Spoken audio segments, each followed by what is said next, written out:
ஹalleluya. கர்த்தருடைய பரிசுத்த நாமத்துக்கு மகிமை உண்டாவதாக. நாம் தொடர்ந்து விசுவாசப்பட்டு நாம் தியானித்து வருகிறோம். எபிரேயர் புத்தகம் 11ஆம் அதிகாரம் 32ஆம் வசனம். பின்னும் நான் என்ன சொல்லுவேன்? கிதியோன், பாராக், சிம்சோன். கடந்த வாரத்தில் நாம் சிம்சோனை குறித்து நாம் தியானித்தோம். அவன் தன் வாழ்க்கையில் தேவனால் முன்குறிக்கப்பட்டவன், தேவனால் அழைக்கப்பட்டவன். ஆனாலும் தேவனுக்கு சித்தத்துக்கு மாறும்போது அவன் பல பிரச்சனைகளாய் அவன் சந்திக்கிறான், பல போராட்டங்களை அவன் மாற்றி விடுகிறான். எதற்காக அவன் முன்குறிக்கப்பட்டானோ அதை இழந்து அவன் வாழும்போது மீண்டும் அவனை தேவனை நோக்கி கூப்பிடுகிறான். ஆண்டவரே, இந்த ஒரு விஷயம் என்னை நினைத்தருளும். ஹalleluya. நீயும் நானும் அழைக்கப்பட்டவர்கள், நீயும் நானும் முன்குறிக்கப்பட்டவர்கள். சர்வ வல்லமையுள்ள தேவனால் நீயும் நானும் அழைக்கப்பட்டிருக்கிறார். நீயும் நானும் ஆராதிக்கிற தேவன் பெரிய தேவன். எல்லாம் நம்ம சொல்லுங்க, என் தேவன் பெரியவர், நான் ஆராதிக்கிற தேவன் பெரியவர். அவர் சர்வ வல்லமையுள்ள தேவன், அவர் பெரியவர். ஆனாலும் இவன் விடும்போது மீண்டும் ஆண்டவரை நோக்கி கூப்பிடுகிறான். ஆண்டவரே, இந்த ஒரு விஷயம் என்னை நினைத்தருளும், இந்த ஒரு விஷயம் என்னை நினைத்தருளும். நீதிமான் 7-70 விழுந்தாலும் மீண்டும் எழுந்திருப்பான். நீயும் நானும் சில நேரம் விழுகிறோம், ஆனால் நாம் விழுந்து கிடப்பவர்கள் அல்ல, எழுந்து நிற்கும்படியே கர்த்தர் உன்னையும் என்னையும் கர்த்தர் அழைத்திருக்கிறார். உன்னையும் என்னை கர்த்தர் நேசித்திருக்கிறார். சில நேரங்களில் ஜெபிக்காமல் விடுகிறோம், சில நேரத்தில் கோபப்படுகிறோம், சில நேரத்தில் தேவனுக்கு விரோதமான காரியங்களை செய்கிறோம். ஆனாலும் நாம் அப்படி விழுந்துள்ளவர்களுக்கு மீண்டுமாக அவர் சமூகத்தில் கர்த்தர் உன்னையும் என்னையும் அழைத்து வைத்திருக்கிறார், சபையை சேர்த்து வைத்திருக்கிறார். அவர் பிள்ளையாய் கர்த்தர் மாற்றி வைத்திருக்கிறார். ஏனென்றால் அவர் நம் மீது வைத்த கிருபை மாறாதது. எவ்வளவு அவர் கிருபை உணர்கிறோமோ அவ்வளவு கர்த்தர் நம்மை நடத்த வளைவுள்ளவராக இருக்கிறார். பார்க்கிறோம், அவர் இந்த ஒரு விஷயம் நினைத்தலும் என்று சொல்லும்போது தேவன் அவனை நினைத்தலினான். அவர் உயிரோடு இருக்க பார்க்கும், அவர் மறிக்கும் போது அநேக பேரை அவன் பெலிஸ்தர்களை அவன் கொண்டு போனான். கர்த்தர் எதற்காக அவனை முன்குறித்தார்? பெலிஸ்தர்களை அழிக்கும்படியாக முன்குறித்தார். ஆனாலும் அவன் இழந்து போனான், அழைப்பை இழந்து போனான். கடைசியில அவன் அழைப்பை நிறைவேற்றினான். விரோதமாக எழுப்பின எல்லா பெலிஸ்தர்களையும், முக்கியமான பெலிஸ்தர்களையும் ராஜாக்களையும் அவன் சங்கரித்து போட்டான். இதில் நாம் ஒரு புரிந்து கொள்ள வேண்டும். உன்னையும் என்னையும் தேவன் எதற்காக அழைத்தாரோ அந்த அழைப்பை கர்த்தர் நிறைவேற்ற வல்லமையுள்ளவராயிருக்கிறார். பக்கத்துல சொல்லுங்க, உங்க அழைப்பை கர்த்தர் நிறைவேற்றுவார். ஹalleluya. உங்க அழைப்பை கர்த்தர், பக்கத்துல சொல்லுங்க, உங்க அழைப்பை கர்த்தர் நிறைவேற்றுவார். நீ எதற்காக அழைக்கப்பட்டீங்களோ அந்த அழைப்பை நிறைவேற்றுவார். தொடர்ந்து பார்க்கிறோம், தாவீதை குறித்து பார்க்க போகிறோம். இன்னைக்கு யாரை குறித்து பார்க்க போகிறோம்? தாவீது. எடுத்து வாசிங்க. ஏன் தாவீது விசுவாச பட்டியல அவன் இடம்பெடுத்தான் என்றால், சங்கீதத்தின் புஸ்தகம் 16ஆம் அதிகாரம் 8ஆம் வசனம். சங்கீதத்தின் புஸ்தகம் 16:8.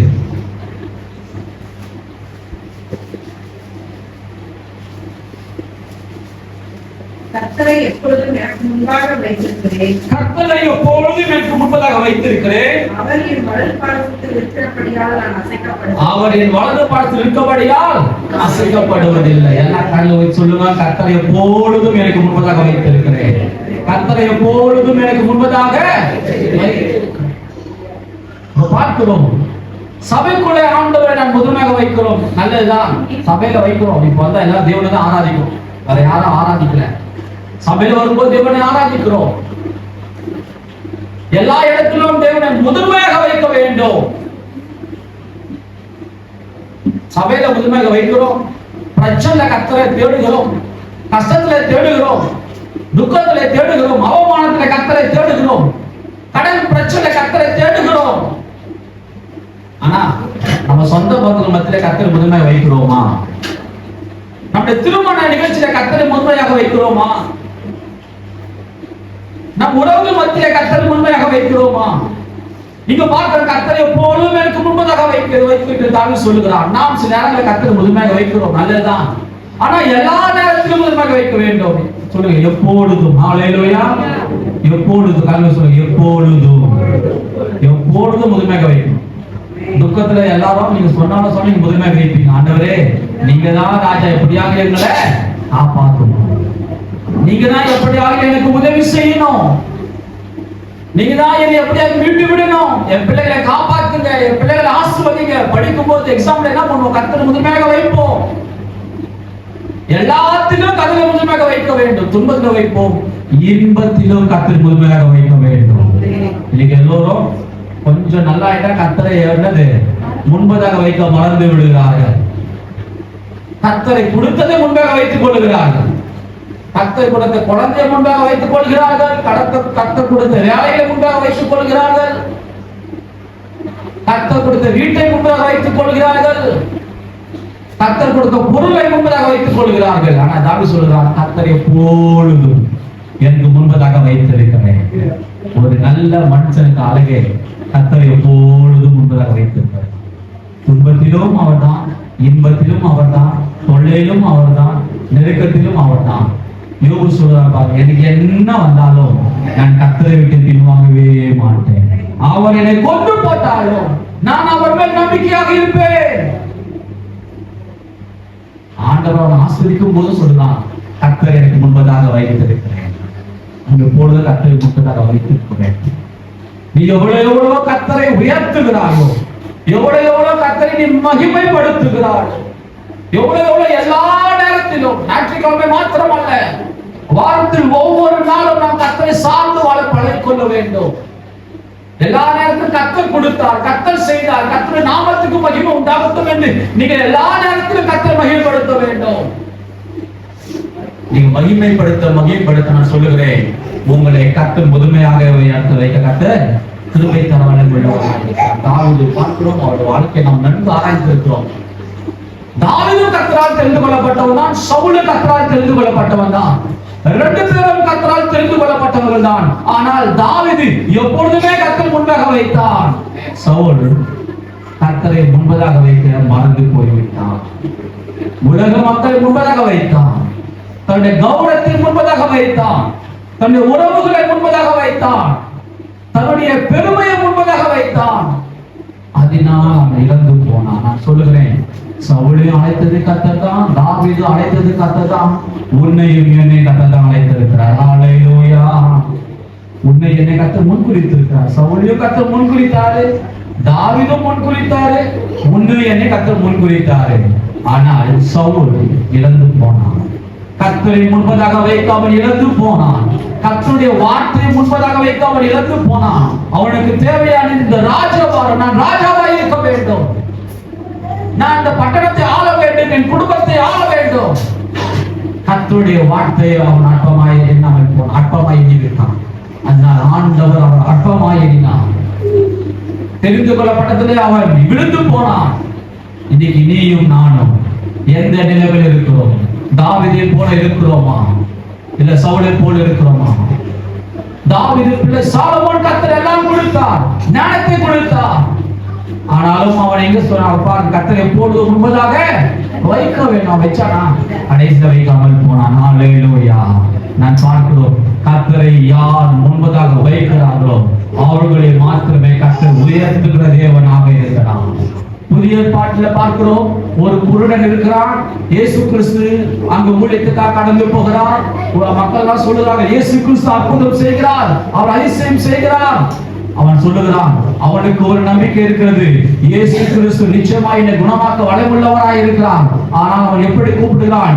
தாவீதின் குமாரனே, எனக்கு தாவீதின் குமாரனே.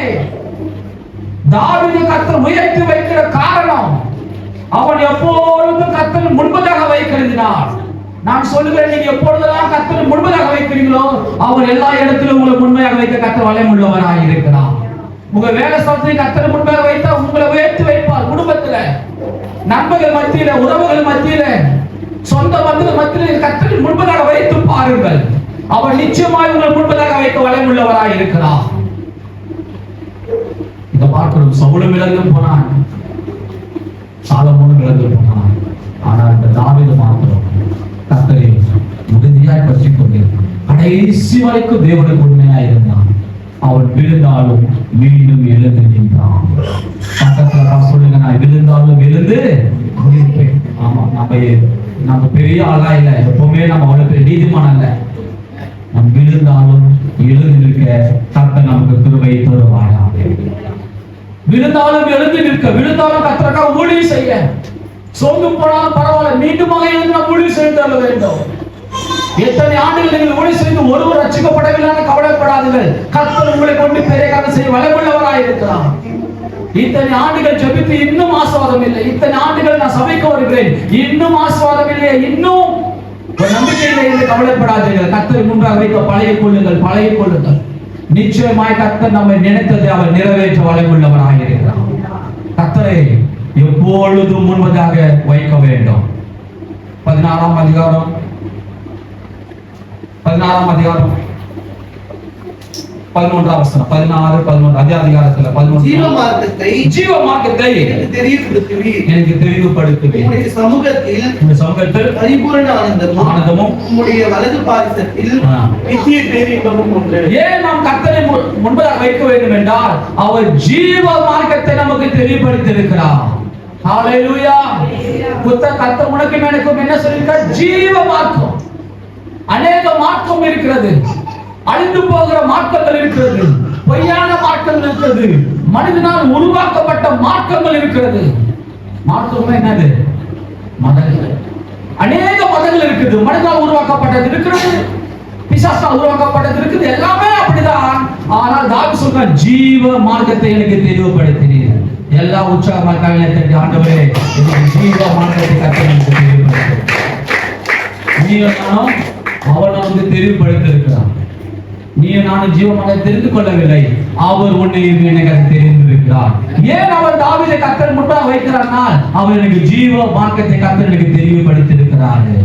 உலகத்துல அவர் தாவீது வாழும்போது அநேக மார்க்கங்கள் இருந்தது, அநேக வழிபாடுகள் இருந்தது, அநேக விக்கிரங்கள் இருந்தது.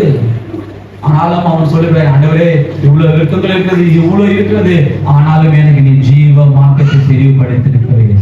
அதனால் நான் எப்பொழுதும் எனக்கு முன்பதாக வைக்கிறேன். நீயும் நானும் ஆராதிக்கிற தேவன் உண்மையான தெய்வம், மெய்யான தெய்வம். ஹalleluya. கலவி சொல்லுங்க, நான் ஆராதிக்கிற தேவன் மெய்யான தெய்வம். நான் ஆராதிக்கிற தேவன் உண்மையான தேவன். நான் கூப்பிட்டால் அவர் நமக்கு பதில் செய்வார், பதில் கொடுப்பார். நீ நான் ஒண்ணுமே செய்ய தேவையில்லை, நீ அதுக்கு தேவையில்லை, குத்த தேவை, ஒண்ணுமே பண்ண தேவையில்லை. தேவனை உள்ளத்துல நினைச்சா அவர் உன்னை ஆஸ்வதிக்கிற தேவனாக இருக்கிறார். நாம் கர்த்தருக்கு நாம் நன்றி செலுத்த வேண்டும். ஆண்டவரே எனக்கு ஜீவ மார்க்கத்தை தெளிவுபடுத்துகிறப்பா, எனக்கு மெய்யானவரை காட்டினீர் ஆண்டவரே, எனக்கு உண்மையான வழியை காட்டினீர் ஆண்டவரே. இந்த கிறிஸ்தவத்திலும் அநேக உபதேசங்கள் இருக்கிறது. கிறிஸ்தவத்துக்குள் வந்தால் இன்னும் அநேக உபதேசங்கள் இருக்கிறது. நமக்கு யாருடைய உபதேசம் வேண்டாம், பைபிள்ல இருக்கிறது உபதேசம் கேட்டா போதும். ஹalleluya. சில பேர் சொல்லுவாங்க இந்த ரகசியம் அந்த எந்த ரகசியத்தையும், ஆமா இதுல எவ்வளவு ரகசியம் இருக்குது, அதெல்லாம் நமக்கு தேவையில்லை. கர்த்தர் நமக்கு ஜீவ மார்க்கத்தை கர்த்தர் நமக்கு தெளிவுபடுத்தி இருக்கிறார். ரொம்ப ஆழமா எனக்கு சில பேர் சொல்லுவாங்க இந்த வேதத்துக்கு தான் ரகசியம். நான் சொல்றேன் எனக்கு அதெல்லாம் தேவையில்லை. வேதத்துல எனக்கு நான் அவ்வளவு ஆழம் போக விரும்பல. வேதம் என்ன சொல்லுது அதே நான் நம்புகிறேன். ஹalleluya. இன்னும் நான் இதை போய் விளக்கு எனக்கு தேவையில்லை, எனக்கு விளக்க தேவையே இல்லை. வேதம் சொல்லுது உன்னை போல் பிற நேசி, நான் ஒருவரே சர்வ வல்லமுள்ள தேவன். அது போல எனக்கு இன்னும் ஆழமா போய் என் வாழ்க்கை தலைகீழா மாற எனக்கு அவசியமே கிடையாது.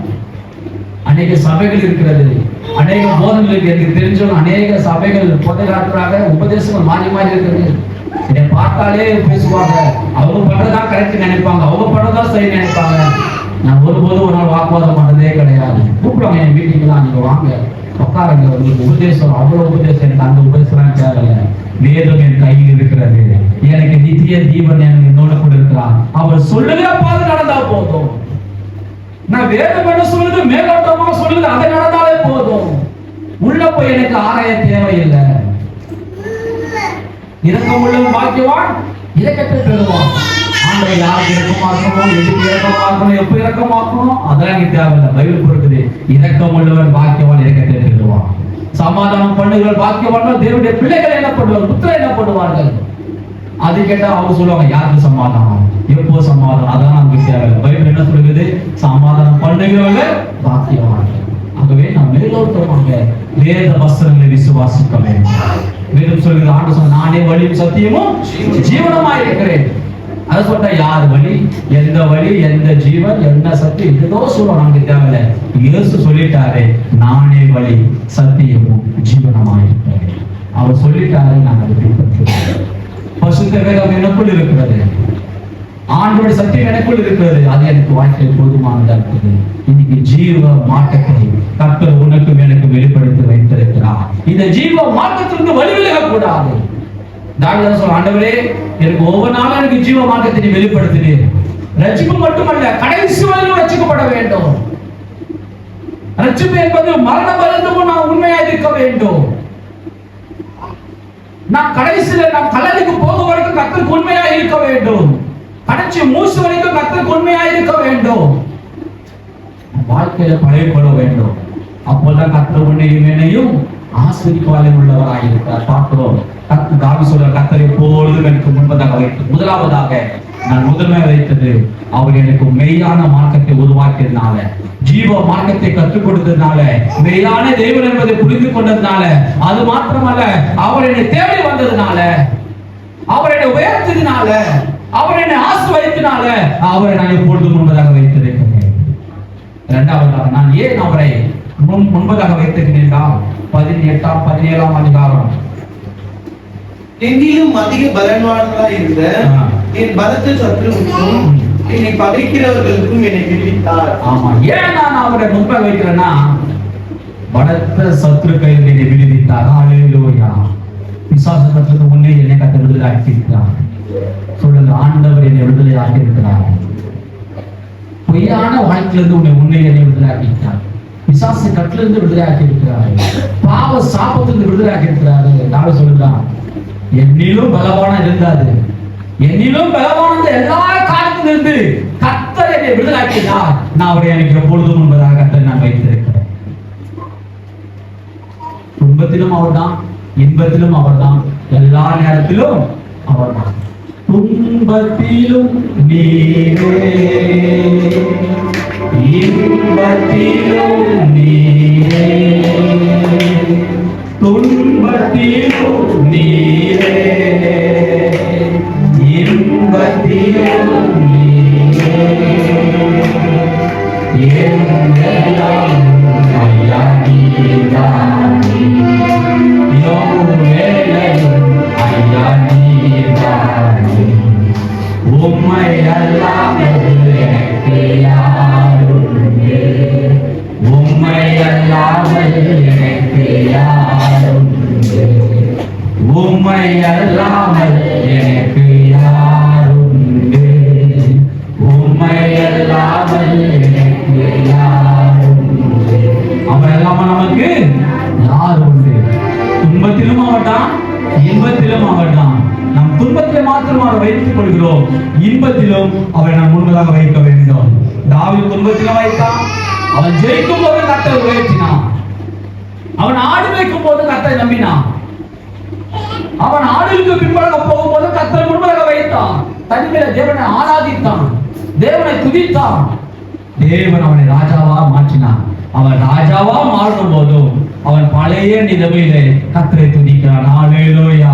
அவன் பெரிய பதவி வந்தோம், இஸ்ரவேலிலே பெரிய ராஜாவா இருந்தோம், கர்த்தருக்காக அவன் நடனம் ஆடுகிறான். ஒரு சாதாரண ஒரு மனிதனை போல கர்த்தருக்கு முன்பதாக ஆடுகிறான். அவன் மனைவி சொல்றான், நீ எவ்வளவு பெரிய ராஜா, நீ எவ்வளவு பெரிய ஆளு, நீ சாதாரண ஒரு மனிதனை போல இருக்கிறீங்க. அவன் சொல்லுறான், நான் இன்னும் சாதாரணமா இருக்கிறேன் தேவனுக்கு முன்பதாக. எந்த இடத்தில் இருந்தாலும் நான் கர்த்தர் முன்பதாக வைக்க பழகிக் கொள்ளுவேன். நம்ம இந்த நேரத்துல கர்த்தர் முன்பதாக வைக்கிறோம், நாட்கள் மாறும், நம்ம வாழ்க்கையை ஓடும். ஒரு நாள் கர்த்தர் நம்ம உயர்த்தி வைப்பார். அப்போ நம்ம கர்த்தர் முன்பதாக வைத்துக் கொள்ள வேண்டும். எத்தனை பேர் சொல்றீங்க, எல்லா நேரத்திலும் கர்த்தர் முன்பதாக வைக்கிறேன்? இன்னைக்கு மாத்திரம் இல்லை, நமக்கு வயசாகும், நாட்கள் ஓடும், நம்ம எங்க இருப்போம் தெரியாது, யார் எங்க இருப்போம் தெரியாது.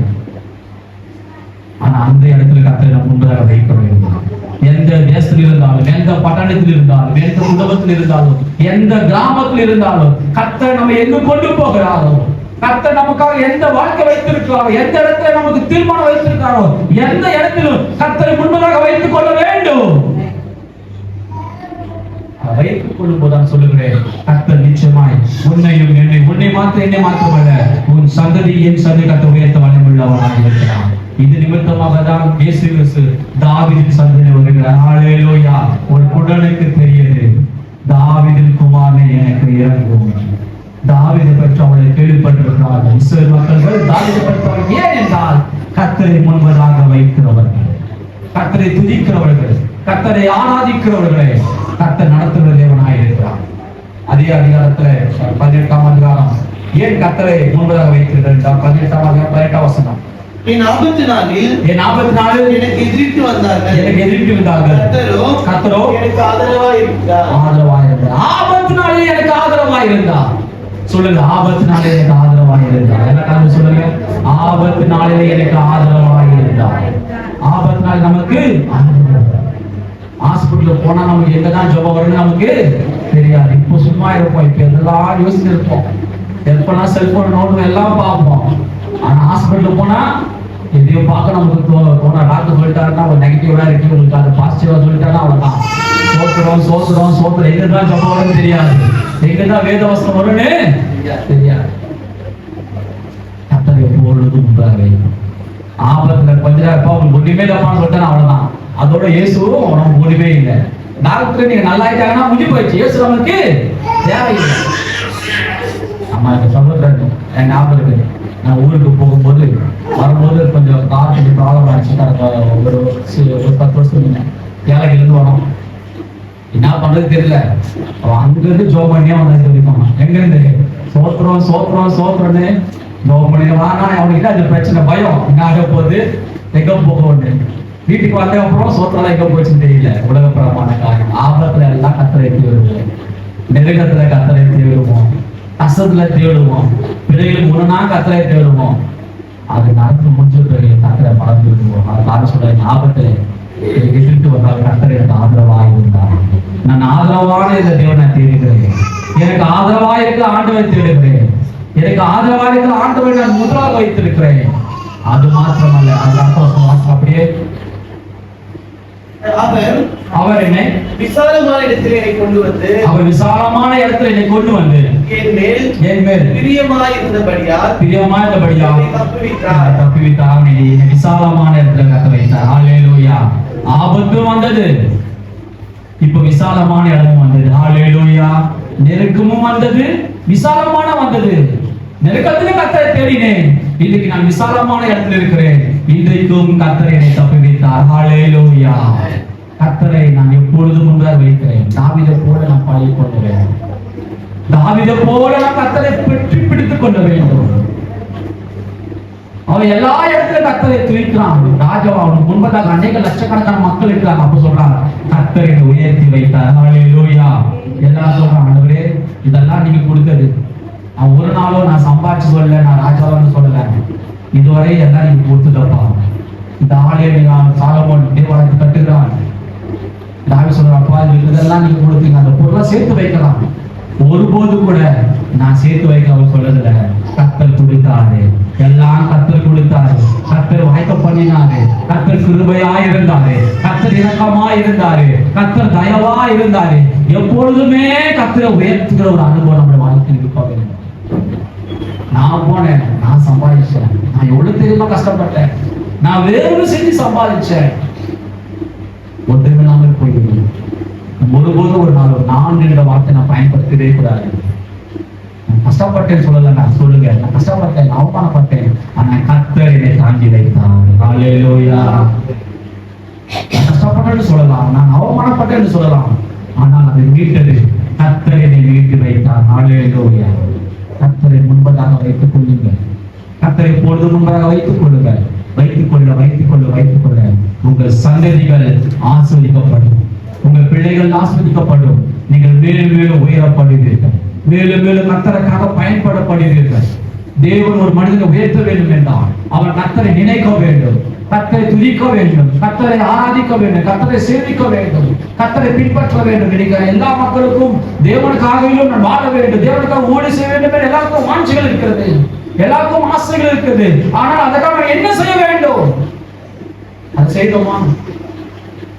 மறைமுகமாக நம் தேவனை சமூகத்தை காத்திருக்கிறோமா, ஜெபிக்கிறோமா, விசுவாசிக்கிறோமா, கர்த்தருக்காக இழக்கிறோமா? தாவீது பாருங்க, சவுல் கொல்ல வருகிறான், அவன் சொல்லுகிறான், கர்த்தர் உனக்கும் எனக்கும் நியாயம் தீர்ப்பார். ஹல்லேலூயா. அவன் வாக்குவாதம் பண்ணல. ஒரு மனுஷன் வாக்குவாதம் பண்ணானா அப்பே நாம் புரிந்து கொள்ள வேண்டும், அவருக்கு தேவன் இல்லை. ஒரு மனிதன் வாக்குவாதம் பண்ணுவார்கள். நாம் சரியாக செய்திருந்தாலும் நாம் நிரூபிக்க தேவை அவசியம் இல்லை. நம்ம சரியா செய்திருந்தாலும் நாம நிரூபிக்க தேவை அவசியம் இல்லை. கர்த்தர் பார்த்துக் கொள்வார். தாவீது அதான் சொல்றான், உனக்கு எனக்கு கர்த்தர் நியாயம் தீர்ப்பார்.